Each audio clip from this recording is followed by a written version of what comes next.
It's almost time for the Bitcoin block reward halvening. That means if you're in crypto, and especially if you're in Cardano, now's a great time for us to talk about a framework for evaluating crypto ideas.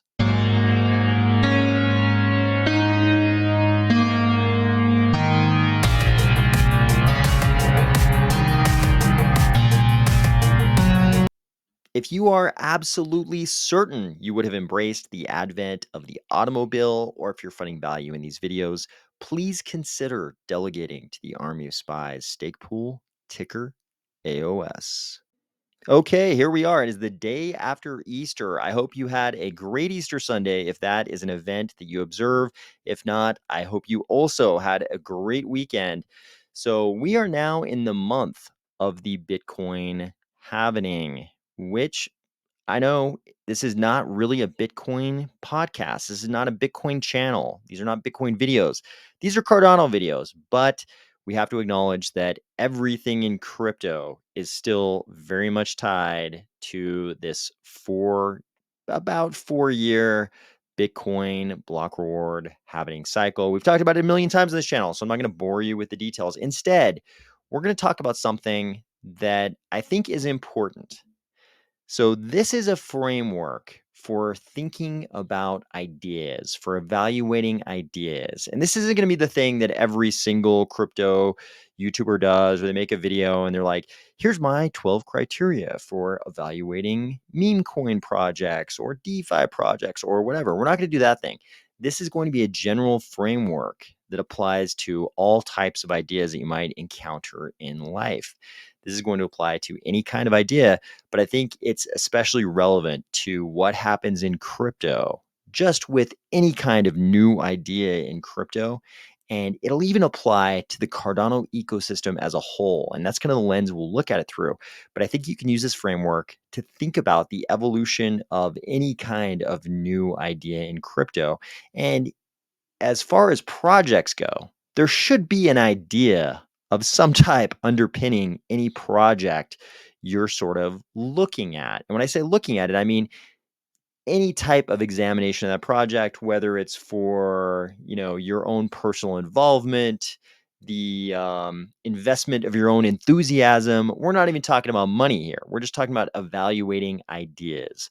And I think this applies to any kind of idea, but we'll look at it through the lens of evaluating the validity of the Cardano project and sort of the evolution of the idea of Cardano. When I say the idea of Cardano, I'm really talking about a whole genre of ideas. We all know, and we covered very thoroughly on this channel, all kinds of different ideas that are involved in Cardano. We've got a lot going on. Cardano is a very complicated and involved project.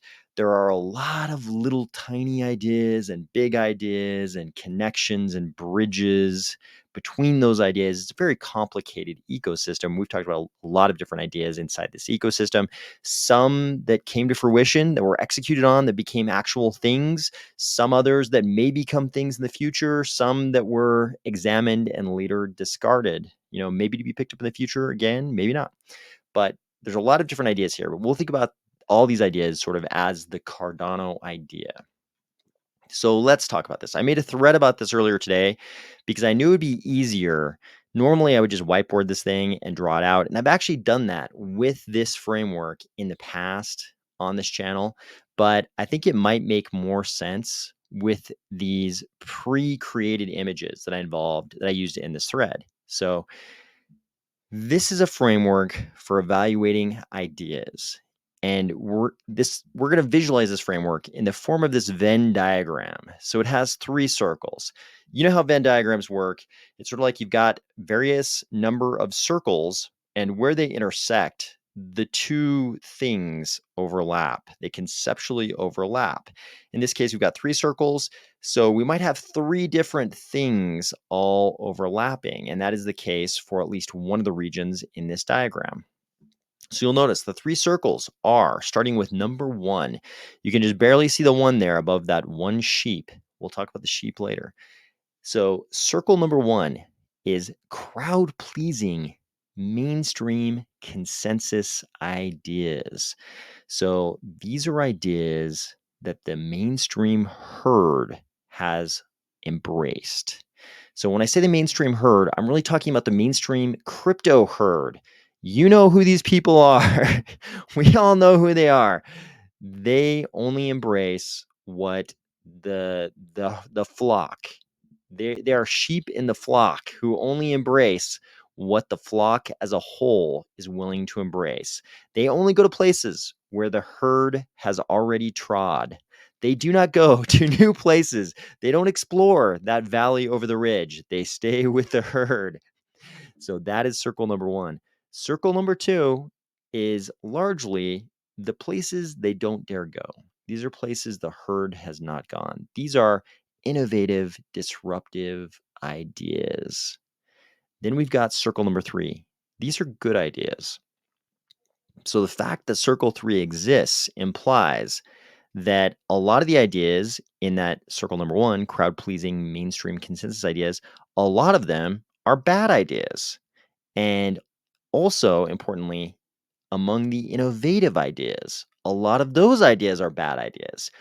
Only some of the ideas in those top two circles actually work. Only some of those ideas are good ideas. That's what makes evaluating ideas tricky because any given idea could be good or bad. but and sometimes it's not fully apparent. Sometimes you're making a guess. If an innovative idea emerges, it could be good or bad, and you just kind of have to apply your own intellect to figure out if it's a good or bad idea. Making things more complicated, you could say, well, I'm just going to follow the herd. If everybody else thinks it's a good idea, I'm going to think it's a good idea. That means you are one of these sheep, and the herd could be right, the flock could be right, or the flock could be wrong. That's why this is all so tricky. So the sort of general ideas we can lay out right at the start here are these. Circle number one, the herd is only comfortable with proven accepted ideas. Circle number two, innovative thinkers must dwell outside the herd. They're applying their whole intellect to those ideas outside of the herd's acceptance. Circle number three, only some ideas are good ideas. Not all ideas are good ideas. I know we're all living through this era of, ninth place T-ball trophies and participation awards and every, principles that sort of imply that every idea should be considered. No idea should be rejected offhand. Those are all lies. There is no such thing as a ninth place trophy.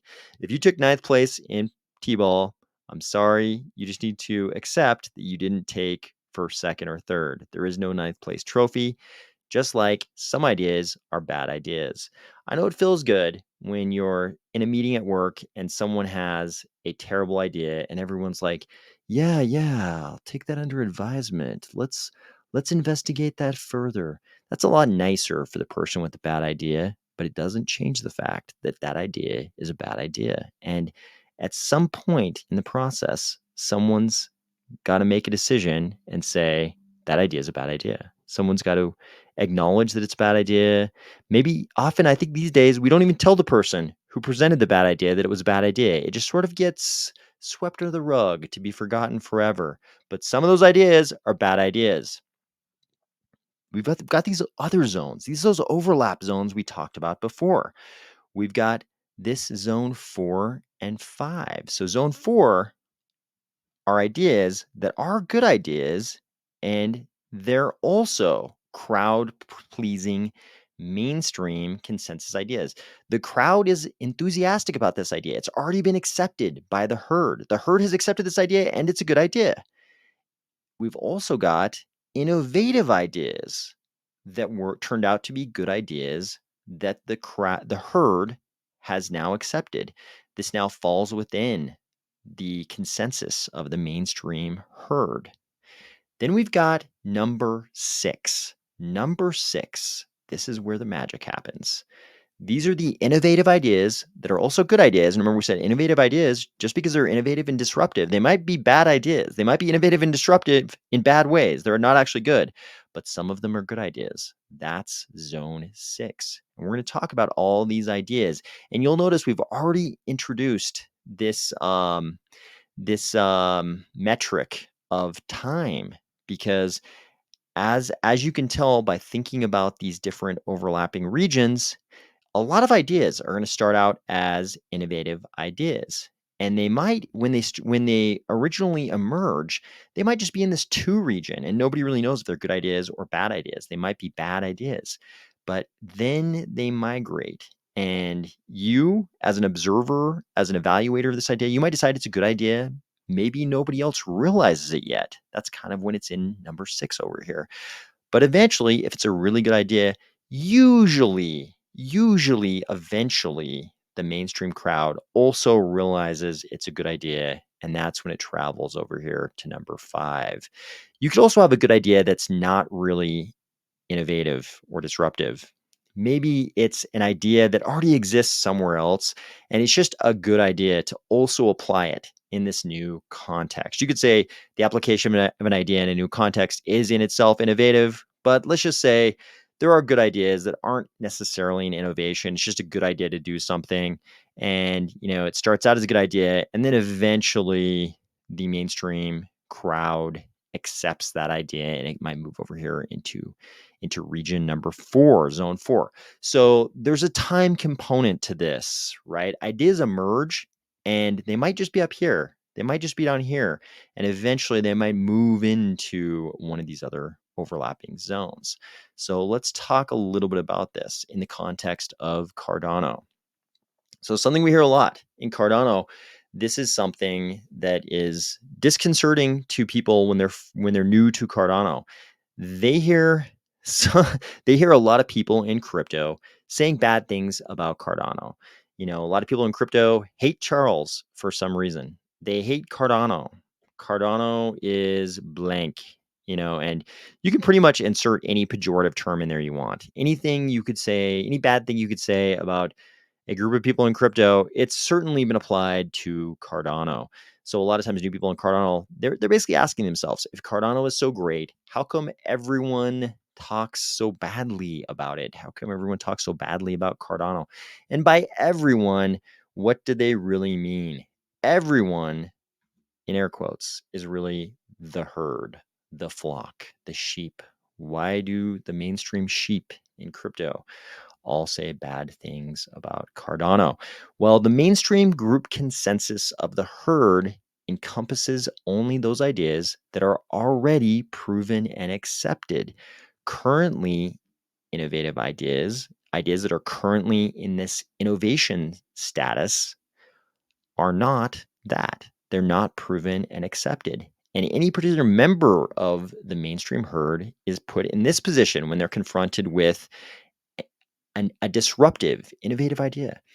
They might look at it and say, like, wow, that really makes sense. But leaving the flock is terrifying. The herd has never let me down. I'll just continue going with the herd. The sheep is going to turn his head the other way and go back toward the flock, back toward the herd. And I know I'm kind of mixing metaphors here. I know herds are usually, more like cattle, things like that, and sheep belong largely to a flock, but we're just going to use those interchangeably here, okay? So, herd members are always highly resistant to leaving the safety of the flock and venturing into any realm of unproven innovative ideas. So, the sheep over here in zone 1, they never want to go over here into zone 2 because that's outside of the flock.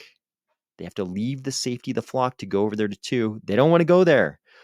Only very open minded, forward thinking people like to go over here into zone 2, because like we said, zone 2 could be good ideas, could be bad ideas. You just don't know. It's a big risk moving over here into zone 2. It doesn't feel safe and cozy like being over here with the sheep. It's a lot cozier to be a sheep. I mean, you're basically surrounded by other animals that are covered in wool. What could possibly be cozier? They're covered in wool. So going over here to zone 2 is not something the sheep like to do. They do not like to cross over here. Why? Because some of the ideas in the innovative ideas circle will be good. That's zone 5 and 6, but some might be bad. That's zone 2.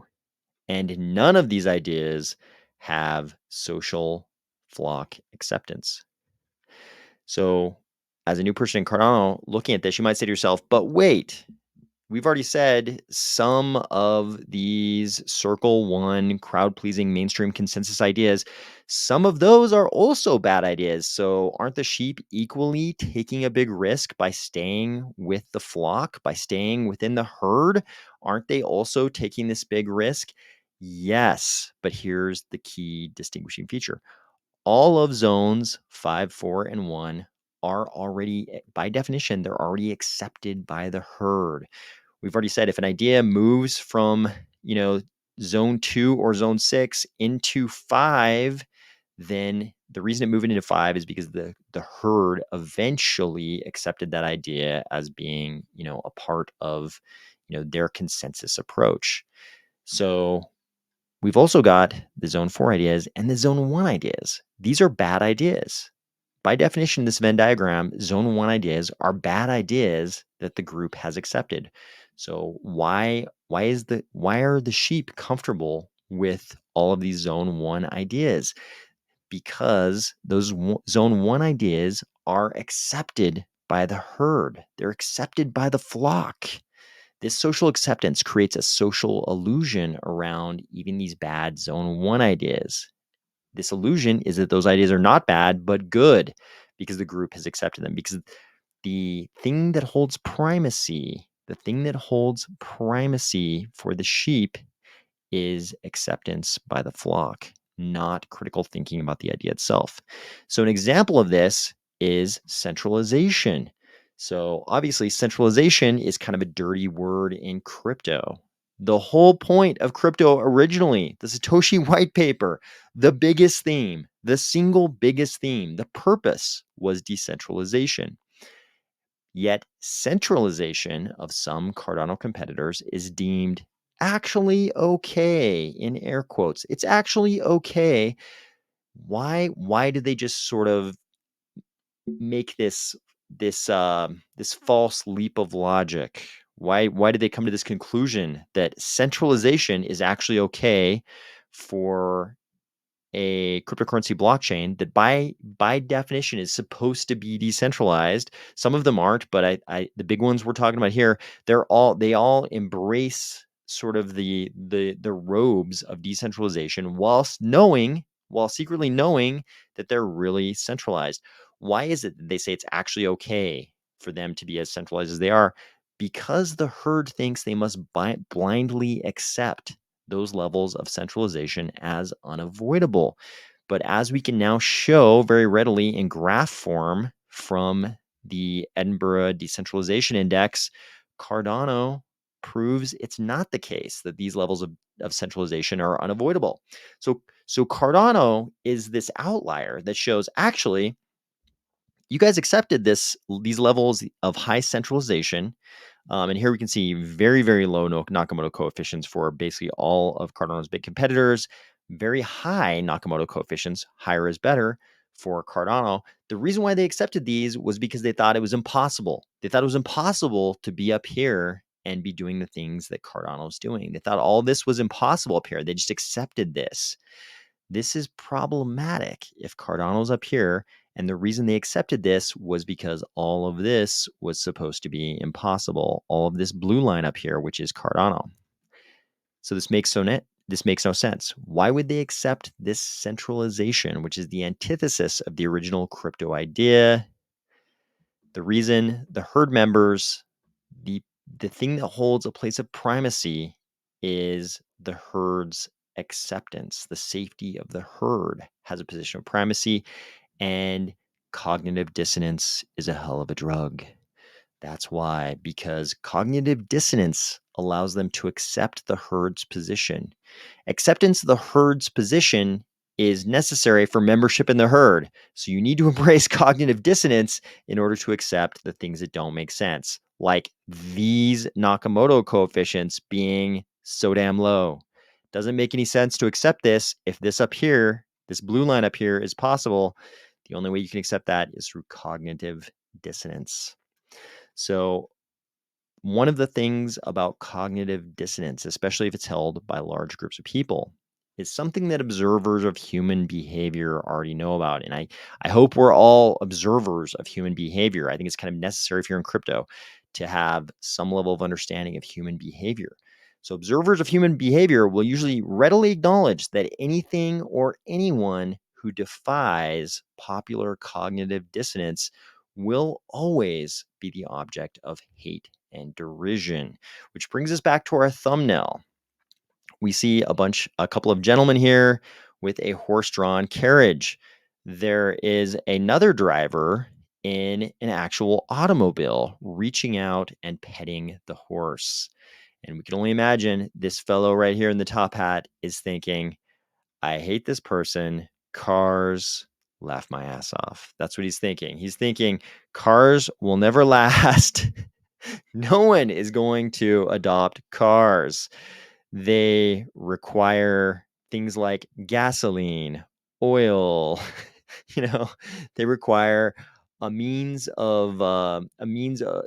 form of fuel. The horse, you just let him loose in the field. He eats a bunch of grass. You make sure he has some grass to eat, some water, whatever, some alfalfa, some kind of food, and he's pretty much good to go for the day. He doesn't really break, he could get injured, but he's pretty good to go. You don't have to worry about mechanical failure.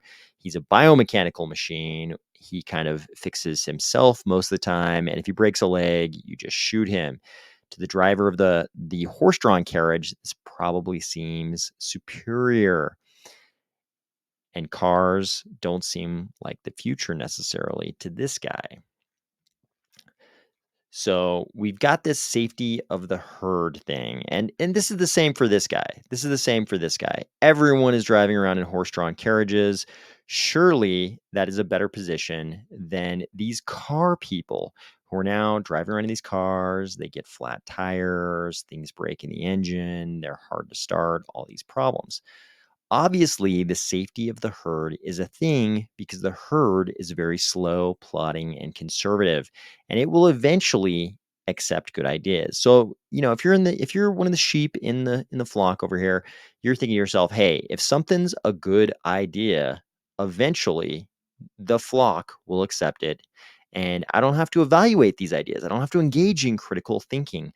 Eventually, all the ideas over here in the innovative circle of ideas, if they're good ideas, they'll eventually migrate over here into five. The herd will accept them, and I don't even have to make any decisions. That's a lot easier for me as an individual sheep in the flock." These are the ideas in zone 5 and 4. So zone 5 and 4, as we've already described, are good ideas because they fall within the circle that were previously either innovative 5 or not 4. But now, because we said there's a time metric here, now at this point they're accepted by the flock. So the sheep don't have to make any decisions. They can just roll right into 5 and 4 as soon as the flock accepts those ideas. Here's the problem. Here's why. So you might be thinking to yourself, hey, actually, this sounds pretty good to be a sheep. I'm just going to be a sheep in the flock. I'm going to watch all of the big crypto YouTubers, and whatever they say, that's what I'm going to do. Here's why that's a stupid idea. The problem is that the herd, which is everyone, is already there because a lot of people, it turns out it's not the random person who doesn't want to do any critical thinking. It's actually most people. Most people are a part of this mainstream consensus herd. The problem is that the herd, which is everyone, is already in zones 4 and 5. Zones 4 and 5 are already a dense and stabby sausage fest. Think about that. Not just a sausage fest, but a dense and stabby one. It's a dense and stabby sausage fest of dudes and comparatively heavy earlier capital in crypto. So this is arguably not the most rewarding place to be. You're just a random dude in this room and it's a stabby sausage fest in there. So if you don't want to be part of the stabby sausage fest of zones 5 and 4, and you don't want to embrace the cognitive dissonance of zone 1, where are you to go? I think you all see the neighbor of zones 5 and 4 there. You want to be in the innovative idea circle. That's this circle number 2. And you want to avoid the sausage fest. So it can't be 5 over here. This leaves only zone 6. This is where the magic happens. Zone 6, this is where the mainstream hasn't gone yet. This is the territory that hasn't been stomped down by the herd yet. It's not a stabby sausage fest. It's it's virgin territory over here. Sure, you've got some other forward-thinking, outside-the-box thinker types who have adopted Zone 6. They've already gone into Zone 6, but they are much fewer in number than the herd. There's room to breathe over here. You can stake your claim. You can have a piece of whatever this is going to turn out to be. That's Zone 6. That's where the lightning strikes. That's where the magic happens. In my opinion, Zone 6 is where Cardano has been building all these years. It would have been easy to be Zone 4. A lot of other blockchains did that. They saw what Ethereum did, they saw what Bitcoin did, and they just built something that would already fall within the mainstream consensus. They built something in Zone 4, or maybe, they built something that was so familiar to the consensus. It was such a small deviation from what already existed that it moved really quickly from Zone 2 to Zone 5 over here. But largely, a lot of Cardano's competitors, they really aimed to already be within Zone 1. That means the level of innovation had to be pretty small to be very quickly adopted by the herd. You had to be very familiar, which means very little innovation. That's not what Cardano did. Cardano built something over here on the fringes of Zone 2, something that was very unfamiliar to the herd, and they didn't care because what they wanted to do was build over here and move over here into Zone 6. They didn't care if they got mainstream acceptance. They wanted to build something purely out of innovation. And sure, Cardano was happy to borrow ideas that work. It definitely, if an idea is over here or down here, if it's a good idea, they're very ready to accept it. But they also did some very innovative things. That means they weren't as readily accepted by the herd. I would argue they're still not readily accepted by the herd. And in fact, Cardano, in a lot of ways, has ended up in this position of the car driver here. Do they hate us? Do they hate us for defying the cognitive dissonance, for being this outlier, for achieving this level of decentralization that was supposed to be unachievable? The unachievableness of that level of decentralization and still being able to do all the things Cardano does, the unachievableness of that was the excuse for the centralization of a lot of our competitors. We defy that. That's problematic for their cognitive dissonance. So they hate us. But the driver of the car in this image has the right idea. No time for any of that business. Too busy being ahead of you guys. So I know we went through that framework more as the story of why Cardano is at least somewhat hated by some significant amount of the crypto mainstream. Why is Cardano an outlier? Why is it not a part of the crypto herd? Why is it outside in many ways? We went through the framework as more of a narrative about Cardano's status within crypto, but also, this is a framework for evaluating pretty much any idea. If any idea comes up, including any idea in crypto, you should ask yourself a couple different questions. Like, of course, the main, most important question is this a good idea? But it's hard to tell at first. So it's helpful to ask yourself a couple of other questions. You can ask yourself first, is this an innovative or disruptive idea? And that is an answerable question. Well, is it a good idea question is hard to answer. It's usually a little bit easier to ask yourself, is this an innovative idea? Like, is this totally different than any of the other approaches that are out there right now? If it is, then you know it's in circle 2 over here, and then you ask yourself, okay, now let's get down to the nitty-gritty. Are the ways in which it's different, does that make it more likely to be a good idea or more likely to be a bad idea? Is it more likely to be in 6 over here or in 2? And obviously, that's a hard question to answer. But then you can also ask yourself, okay, if you decide this is an innovative idea, it is a good innovative idea, is it already a part of the sausage fest? Because if it's already a part of the sausage fest, you might have already missed out. And this is a little bit of a fractal, right? Because you could argue that all of crypto, every single blockchain, crypto as a whole is already inside six. Everything inside crypto is so small compared to what the mainstream, you know, of non-crypto people has accepted. It's already so far outside that everything's in six. But inside that little area inside six, you can talk about what is the case inside crypto. And certainly some things in crypto, at least in terms of crypto people adoption, are already a part of this sausage fest. I would argue that Cardano is not. I would say that Cardano is still over here in this six area, which is the magic place where the herd has not ever already stomped the herd. The sausage fest portion of the herd has not already stomped everything into oblivion over here in six. This is where you want to be. So, of course, there are some people who are just very, very conservative, very risk averse, and maybe it makes sense for them to be over here as a part of the herd. Maybe they never want to go out on a limb. Maybe they never want to take the risk that they embrace an innovative idea that might be a bad idea. Maybe they're only comfortable being in the herd. If you're one of those people, you're probably not listening to this video. You're probably not watching this video.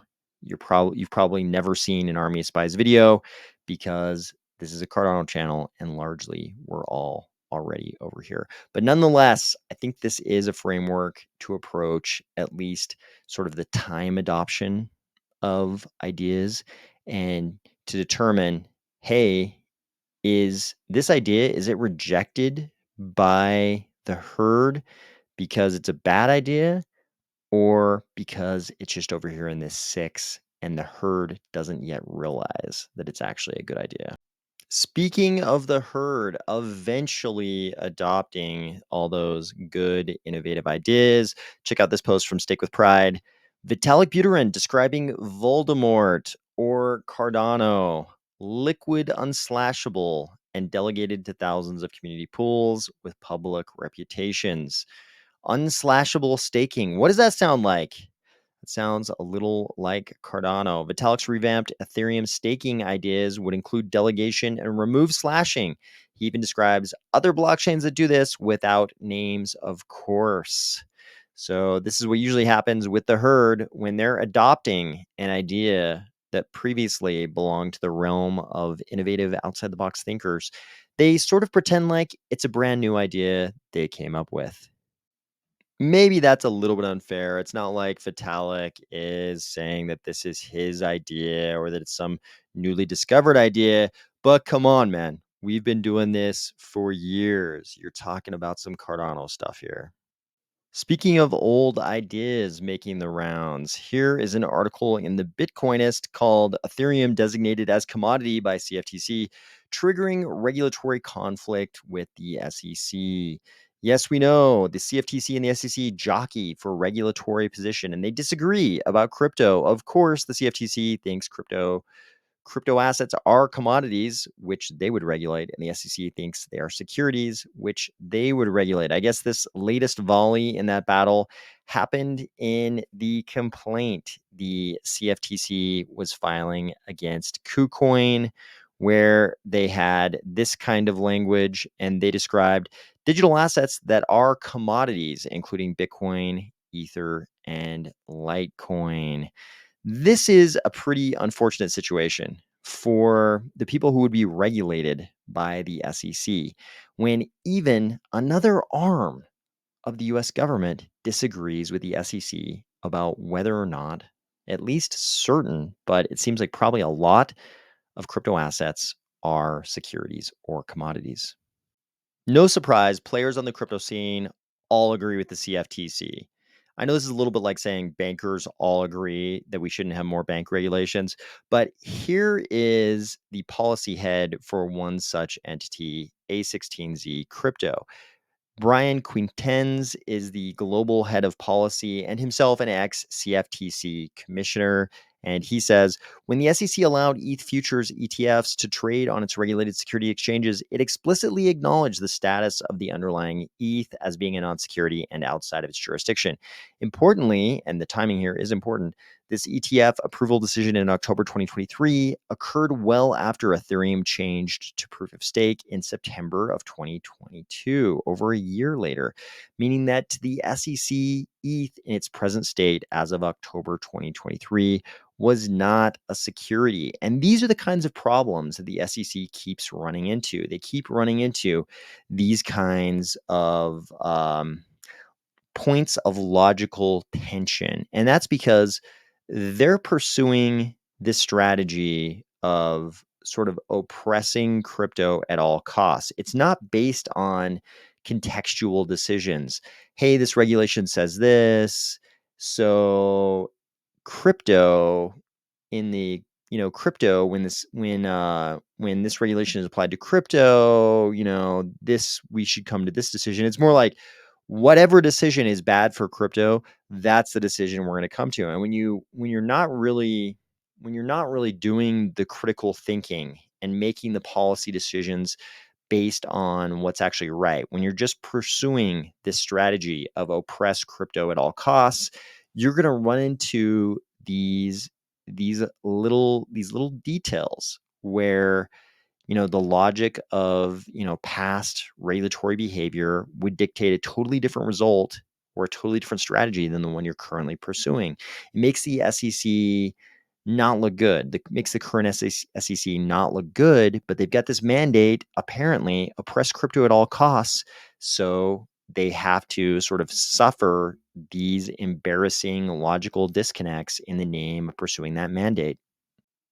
And we've all seen the litigation failures that the SEC has suffered because of some of these logical disconnects in the name of this seeming mandate to do everything possible to stop, stymie, hamstring, cripple crypto.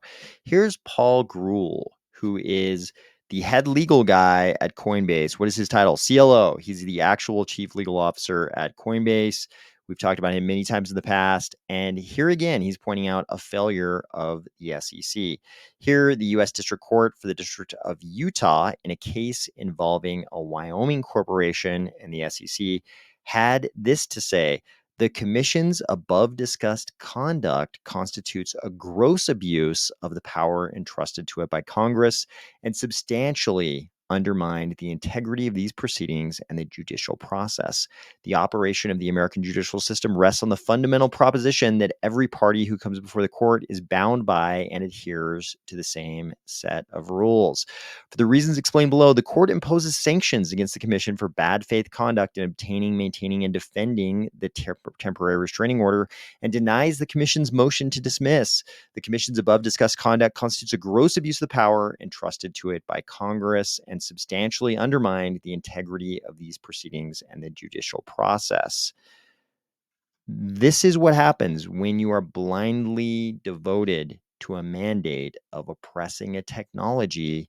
You're going to suffer these kinds of failures. You're going to make these kinds of mistakes when it's a try to kill crypto at all costs mentality. You're going to see these kinds of things that this court thought was a gross abuse of the power entrusted to the SEC by Congress. Finally, I'll leave you with this. I don't think any of us should be sleeping on what's happening in macro right now. Here's a post. It's official. Japan is in stagflation. Stagflation. You know what this is? This is what everybody was afraid of. This was what everybody's afraid of at the start of COVID when they were like, "Oh, you're going to print money right now, and every central bank around the world is going to print money simultaneously so that we can close down society for COVID." that could lead to stagflation. This was the big fear. Stagflation is stagnation plus inflation. This is the worst of both worlds. Japan's biggest companies just capitulated to the biggest wage hikes in 40 years, 12% in some cases. This sent the Bank of Japan into a panic and could finally end decades of cheap money. With Japan's economy already in recession, higher rates could set off a global financial crisis in one of the world's most indebted economies. There's a lot of things, there's a lot of like dominoes starting to fall over in a global macro. We've Japan has been in this demographic spiral that has resulted in the equities markets of Japan, I believe the Nikkei index, never reaching those same levels it reached in 1990. And they, of course, reacted to this the same way global banks reacted to COVID by dropping rates to almost nothing eventually and having this unending era of cheap money. That's all now finally coming to an end.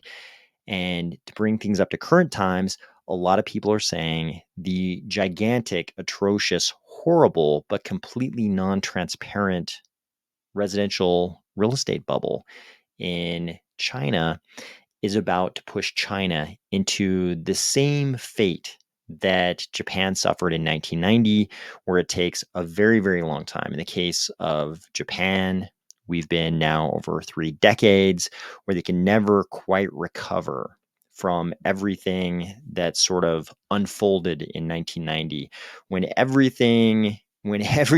this spiral of demographics and debt and overgrowth, when all of that sort of unlevered in 1990, it resulted in several decades of interest rates being very, very low because there wasn't growth. Everything was going backwards, and the only way to keep everything afloat was to have very, very low interest rates.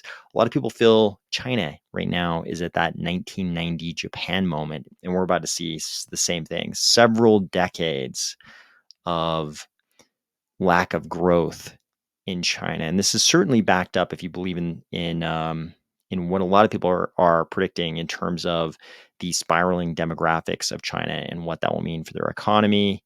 But I hope you had a great holiday weekend. If it was a holiday for you, I hope you're looking forward to a great week. It is definitely springtime in a lot of the northern hemisphere.